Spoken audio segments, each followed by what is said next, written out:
Yo, August 8th, 2024. It is Thursday. I'm not recording tomorrow, but I thought I'd do today because August 8th is a big damn deal to me. August 8th of 2008.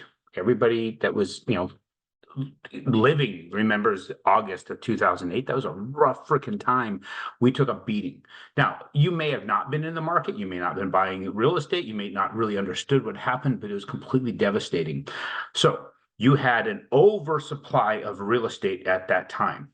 Not enough people to buy it, but people were buying it and they're buying it up like crazy, owning two and three houses. They can get it with zero money down, or they can get it without proving their income. So it's easy to get real estate at the time. And they're able to, make their income up. At least if it sounded semi-reasonable for what kind of job they had, they just went with it. Sometimes it was unreasonable, just made stuff up. Watch the movie The Big Short. Talk all about what happened here. Seriously, check that out. What's really interesting, there's only one person in that entire movie that they referenced as kind of like a real estate investor, somebody who bought more than one house, that had multiple houses. You'll be surprised at who it is. I'd be curious to, well, I'm just going to tell you, it's the stripper. That's what they thought of you, the real estate investor. That's how they portrayed you in that movie. But when you understand what happened there, you'll understand more about what's going on in the market today as to why the worries of us having this massive real estate crash. I can't say it's going to happen. Now, I could be wrong. There's things at work that I might not be aware of. I had no idea what was happening at that time. I didn't have the experience to know that having easy money with an overabundance of capability to buy something, turn it into a commodity. And people are flipping these houses for $20, $30, $40,000 in 2 weeks. And that's what they're doing. They're just trading these things like trading cards. And then because there was too many houses and not enough people buying it, and then all of a sudden we had a crunch on credit, people couldn't keep making those payments, it all come crashing down. We don't have quite that scenario yet, but we are getting to a point where people are having a hard time making payments. That might work out to a situation that beats us up. Now, August 8th is really special to me. Eight's always been my lucky number. I took off on August 8th, 2008, because 8 of 08. I jumped on a Harley, 2009 Road King. I was headed out of town for 3 days. That was a Friday, going to clear my head. 15 minutes into that ride, 17-year-old in his dad's truck took me out on the 101 freeway in Phoenix, right where the 101 and the 202 cross each other. I don't know if you ever laid down on the pavement in August in Arizona at 12:24 in the afternoon, but it's not comfortable. Shattered both of my legs. I'd end up with a collapsed right lung, a bunch of broken ribs, shattered this collarbone into 4 pieces. This arm was completely unusable. I took enough of a hit to the head, even though I had a helmet on, that wiped my memory and it'd recycle every 3 to 4 minutes. Some stuff I retained, but for the most part, I would just lose information. So I went into that accident at 190 pounds, worth between $3 and $4 million at the time on paper.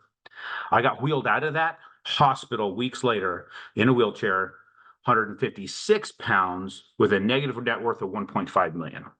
So when people talk about, let's say, equity, for instance, we're hearing that being talked about right now, people's equity. We all didn't start at the same spot, but we should all end at the same spot. I didn't start I started an extremely negative spot at that point. I had to crawl out of all that, train my brain, train myself to walk again, train my brain to remember, and then come back to an obliterated business and rebuild.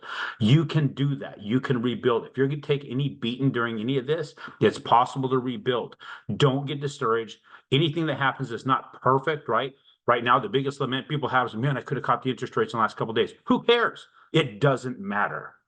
Don't let that deter you from what you're doing. What we have right now is we've got, we see here, we had the ISM non-manufacturing index this week, shows that things are a little bit more inflationary. That's going up. Those costs are going up. Today, we got jobless claims, August 8th, continuing claims actually dropped.